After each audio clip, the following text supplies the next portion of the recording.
Here is a long overdue video on how I'm doing, my update. This update is for week 27, 28, and I thought I'd just do 29 with it as well. Please forgive me, I got the sniffles and there's nothing I can do about it. It's just the time of year and it's just how it is. I'm sniffling away.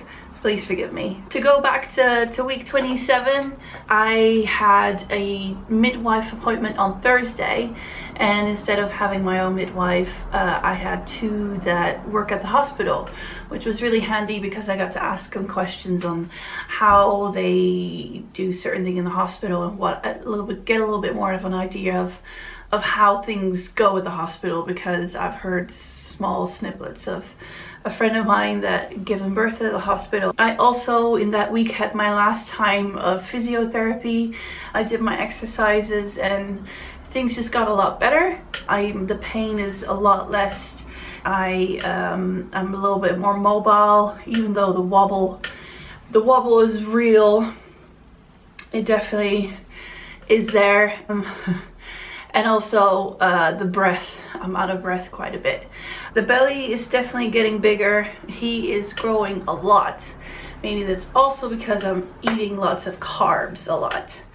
I love me some carbs, pasta, rice, potatoes and things. It's all good. It's all good.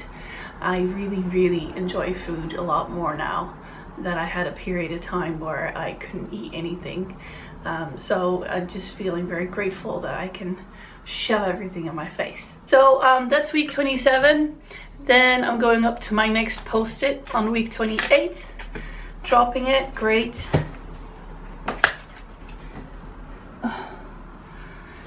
Anything picking up from the floor is a struggle. Anyway, okay, so week 28. Monday I was off sick. I wasn't feeling good at all, and on Tuesday I had a hospital needle day, as I called it. Basically that won't surprise me.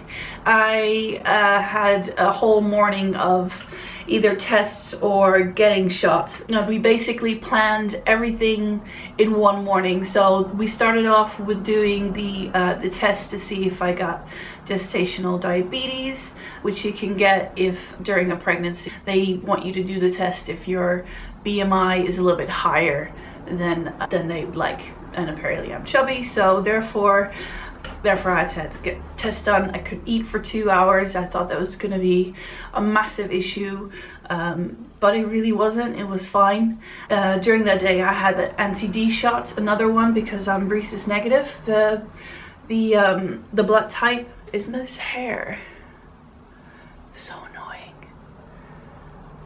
There you go. I'm going to get my dreads done in like a week and a half, but they're so fluffy. I don't know if it is because I'm pregnant that your hair grows a lot faster. I've heard that hair grows a lot thicker, which of course I don't notice because I got dreads. I notice it in my nails. My nails grow so fast and very strong as well. But yeah, I definitely have had a lot more fluff during my pregnancy, so I'm gonna get that done. Gonna get it fixed. And then also the midwife really advised me to get the whooping cough vaccine because it's really good for the baby. So I got that done at the pharmacy across the road from the hospital. I did not read up on the whooping cough side effects whatsoever because I thought it was just another shot, and you know, even if you got like a flu shot or something like that, then you got a little bit of a side effect, but that's it.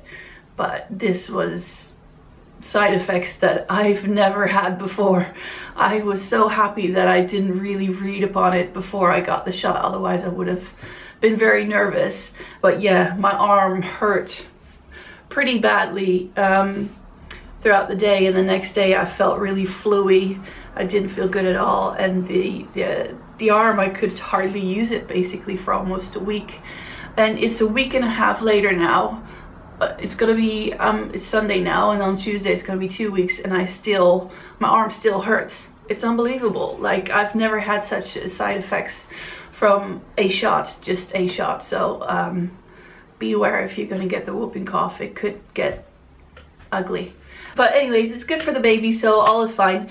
Also, I got some blood tests taken just for the midwife that she wanted to have, and it turned out that my iron was a little bit low. Maybe that's also a reason why I'm out of breath quite often. So I got some iron tablets through the doctor, which I've been taking, and still don't really notice a difference. But hopefully it just it catches up a bit. Also, at the end of week 28, I had a friend of mine come over for the weekend that I hadn't seen in, this is the beginning of September, so that she hadn't seen me with a belly, proper belly. She said it was all really real all of a sudden, and if you send pictures it's one thing, but seeing it in real life is definitely another.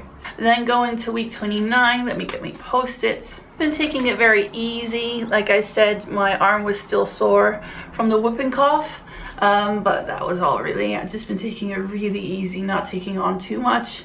The birthing ball is really helpful. I don't know if I mentioned that before, but it's so nice to kind of bounce on that for quite a while. And the baby kicks all the time, and the kicks are getting a lot stronger, as you can imagine. He's a big boy now, and I can also, especially in the morning, I can feel the difference between the kicks and the hiccups. I had a very long time where they said that you'll be able to really notice the difference between the two, and I didn't know what really the difference was, because the hiccups are so not regular. They're really not regular whatsoever, so they kind of, you got a hiccup, and then you got two hiccups, and then you got another one, and a tiny one, and then a bigger one. And the only way that I recognize it now is just because it doesn't feel, it's a movement, but it doesn't feel like a foot has been planted inside of my belly, basically. And it's really cute, because in the morning, early when I wake up, he tends to have them, and then after a while, in my head anyways, after a while he gets annoyed with them, and then he kind of starts turning around and trying to get rid of the hiccups. I think it's really cute. And he must be running out of space now. I mean, it must.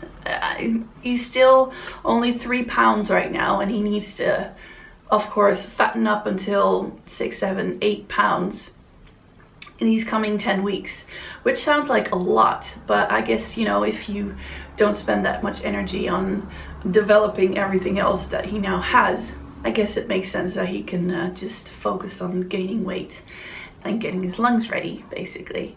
I also heard something that kind of made me sad in a way. It made me sad on the one hand. On the other hand, I can completely understand, but apparently babies cry in the womb. They practice crying, which of course is not a very big surprise, because if you think of it, that's the one thing that they should be able to do when they come out. It's just a really weird idea that you have a baby in your belly that's crying. It's the last thing that you want, of course, but I guess there's no real emotion attached to it. I just really hope that he doesn't feel angry and that's why he cries.